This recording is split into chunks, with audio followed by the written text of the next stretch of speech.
सबसे पहले देखिए नतीजे क्या हैं। कुल 299 सीटों पर वोटिंग हुई, चुनाव हुआ और जब नतीजे आए तो तारिक रहमान की पार्टी बीएनपी को 212 सीटें मिली 299 में से, और जमाते इस्लामी को सिर्फ 77 सीटें मिली। कट्टरपंथी धड़े मिलकर लड़ रहे थे तब सिर्फ 77 सीट तक पहुंच पाए। बीएनपी गठबंधन को बांग्लादेश चुनाव में धमाकेदार जीत हासिल हुई है। तारिक रहमान की पार्टी ने 2/3 सीटों पर कब्जा किया है। बहुमत के लिए 150 सीट चाहिए थी, लेकिन वो 210 सीट से ज्यादा सीटें जीते। बांग्लादेश में करीब 20 साल बाद बीएनपी की सरकार बनने जा रही और इस बंपर जीत का श्रेय पार्टी अध्यक्ष तारिक रहमान को दिया जा रहा है। उन्होंने लंदन से लौटकर चंद महीनों में ही जीत कर बाजी पलट दी है। उनका हीरो की तरह वेलकम हुआ और नतीजों में भी वही दिखा है। बांग्लादेश में 35 साल बाद कोई पुरुष प्रधानमंत्री बनेगा। इससे पहले शेख हसीना और खालिदा जिया ही लगातार पीएम रही हैं। अब देखिए जमात का हाल क्या हुआ। शेख हसीना को सत्ता से बेदखल करने वाले चुनाव नतीजे में जीत नहीं पाए। चुनाव में कट्टरपंथी पार्टी जमाते इस्लामी बुरी तरह से हार गई। जमात के 11 दलों वाले गठबंधन को सिर्फ 70 सीटें मिली, जिनमें शेख हसीना की सरकार गिराने वाले स्टूडेंट्स की पार्टी भी थी। नेशनल सिटीजन पार्टी यानी एनसीपी को भी बांग्लादेशियों ने नकार दिया है। हिंसक आंदोलन में शामिल छात्रों की इस पार्टी को करीब 6 सीटें मिली हैं और हसीना के तख्ता पलट में शामिल नाहिद इस्लाम हारते हारते बचे अपनी सीट। ढाका 15 सीट पर नाहिद महज 2039 वोटों से चुनाव जीत पाए हैं। यह बता दिया है कि कट्टरपंथ कहीं स्वीकार नहीं है। पाकिस्तान में आपको याद होगा हाफिज सईद की पार्टी चुनाव लड़ी थी, बुरी तरह हार गई थी। वही हाल बांग्लादेश में हुआ। सुनिए जरा सियासतदान क्या कह रहे हैं।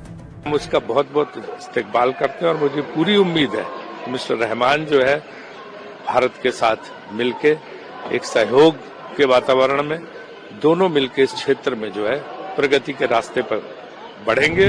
टारगेटेड अटैक्स देखे, वो सारी चीज समाप्त होंगी इस इलेक्शन के बाद। ये उम्मीद है रहमान जी फिर से पुनर्स्थापित करेंगे प्रजातंत्र को, और जो बांग्लादेश की रफ्तार थी इकोनॉमिक ग्रोथ की उस पर ध्यान देंगे, ना कि जो रेडिकलाइजेशन हो रहा था जहां पे पाकिस्तान का बहुत बड़ा इन्फ्लुएंस था, उससे प्रभावित होकर देश को और आग में नहीं झोंकेंगे। यही अपेक्षा है। बांग्लादेश में निर्वाचित सरकार बने और साथ साथ बांग्लादेश के साथ हिंदुस्तान की रिश्ता और मजबूत हो और ताकतवर हो, और पड़ोसी देश के साथ हमारे संपर्क बेहतर रखना चाहिए, सौहार्दपूर्ण रखना चाहिए। हमें उम्मीद है कि बांग्लादेश में बहुत जल्दी शांति आएगा, विकास के पथ पर आगे बढ़ेगा और भारत के साथ संबंध सुधार करके अच्छा पड़ोसी के रूप में रहेगा। वहाँ का हिंदुओं को सुरक्षा मिलेगा, यही उम्मीद है।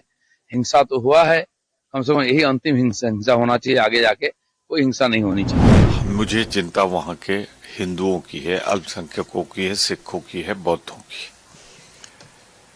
कि उनको सुरक्षा मिले, इसकी कामना करूंगा। इससे ज्यादा भी मैं कुछ नहीं कहना चाहता। अब सोचिए जरा, वहां के हिंदू भी खुश हैं क्योंकि वहां के हिंदुओं ने जो हिंसा झेली है, उस हिंसा के बाद खबर यह है कि जो नए पीएम बनने जा रहे हैं, जो नई सरकार बनने जा रही है, बांग्लादेश के हिंदुओं ने उसी सरकार को वोट किया है। देखिए जरा बांग्लादेश में कितने हिंदू हैं और कैसे वोट किया गया। दरअसल 2022 की जनगणना के मुताबिक बांग्लादेश में 1,31,00,000 हिंदू आबादी है, और ये जो तस्वीर आप देख रहे हैं, यानी हिंदुओं की जनसंख्या बांग्लादेश की आबादी का करीब 8%। मुस्लिम बहुसंख्यक देश में हिंदू दूसरा सबसे बड़ा धार्मिक समुदाय है। भारत और नेपाल के बाद बांग्लादेश में सबसे ज्यादा हिंदू आबादी है, और ऐसे में बांग्लादेश नेशनलिस्ट पार्टी को हिंदुओं का भारी वोट मिला है। शेख हसीना का वोटर खालिदा की पार्टी बीएनपी में शिफ्ट हो गया, जिससे बीएनपी को इस बार बंपर जीत हासिल करने में मदद मिली है। गोपालगंज, खुलना, सिलहट, चटगांव, ठाकुरगंज में जीत मिली है। ये तमाम जगह बांग्लादेश के हिंदू बाहुल इलाकों में आती हैं। शेख हसीना के गढ़ गोपालगंज की तीनों सीटों पर बीएनपी जीती है। गोपालगंज वही जिला है जहां शेख हसीना के पिता का घर है। बांग्लादेश के संस्थापक शेख मुजीब का पैतृक गांव यहीं पर है, और इसी वजह से यह इलाका अवामी लीग का गढ़ माना जाता है। लेकिन शेख हसीना की पार्टी इस चुनाव में हिस्सा नहीं ले पाई है। अवामी लीग पर बांग्लादेशी चुनाव आयोग ने बैन लगा दिया था। ऐसे में गोपालगंज की जनता ने बीएनपी को विकल्प के तौर पर चुना। कुछ ऐसा ही बांग्लादेश के बाकी हिंदू बाहुल इलाकों में भी हुआ है। सुनिए जरा क्या कुछ कह रहे हैं बीएचपी नेता विनोद बंसल और बांग्लादेश के लोग। मात्र 2 महीने के अंदर 2 दर्जन हिंदू मारे जा चुके। खैर अभी नई सरकार बनी है और हमें आशा है कि जो नई सरकार है एक युवा चेहरा भी सामने आया और जो मेरा पड़ोसी जिस लोकतांत्रिक राह से कहीं भटक गया था, मुझे आशा करनी चाहिए, हमें सबको आशा करनी चाहिए कि अब उस मानसिकता से बाहर निकलेगा।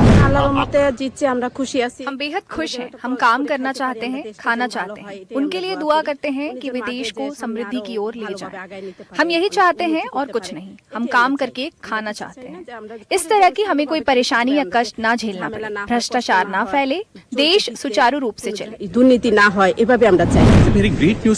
ये हमारे लिए बहुत अच्छी खबर है क्योंकि आप जानते हैं कि बांग्लादेश में पिछले 17 सालों से कोई जन सरकार नहीं रही है।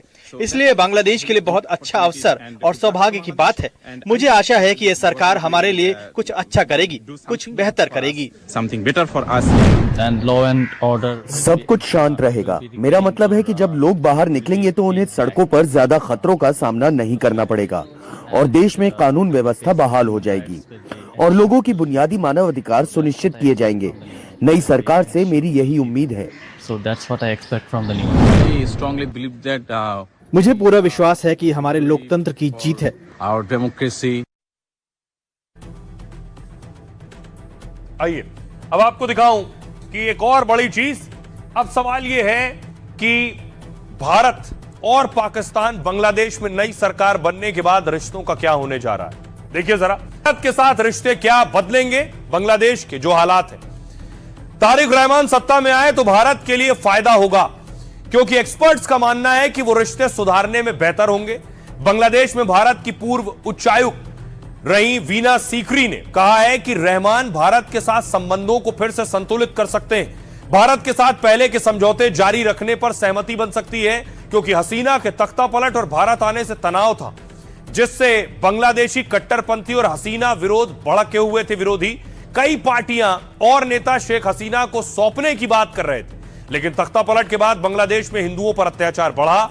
10 से ज्यादा हिंदुओं की हत्या से भारत में गुस्सा बढ़ता जा रहा है। भारत सरकार और जनता ने हिंदुओं से अत्याचार का विरोध किया है, लेकिन जनवरी में खालिदा जिया के निधन के बाद तस्वीर बदली। पीएम मोदी ने श्रद्धांजलि दी और रिश्तों में जमी बर्फ पिघलने लगी क्योंकि पीएम मोदी ने विदेश मंत्री एस जयशंकर को, आपको याद होगा, शोक पत्र के साथ ढाका भेजा था। अब उन्हीं खालिदा जिया के बेटे तारिक रहमान सत्ता संभालने वाले हैं। वो हिंदुओं की सुरक्षा और संतुलित विदेश नीति अपनाने पर जोर देते हैं। यानी अब बांग्लादेश भारत विरोधी और पाक चीन का करीबी नहीं होगा। इस चुनाव परिणाम का एक अहम पहलू जमाते इस्लामी की हार भी है। पाक परस्त जमात की हार शहबाज मुनीर के लिए बहुत बड़ा झटका है क्योंकि जमात के जरिए पाक ने बांग्लादेश में भारत विरोधी माहौल बनाया था, मगर प्रगतिशील सोच वाले बांग्लादेशियों ने पाक परस्त एजेंडा फेल कर दिया है।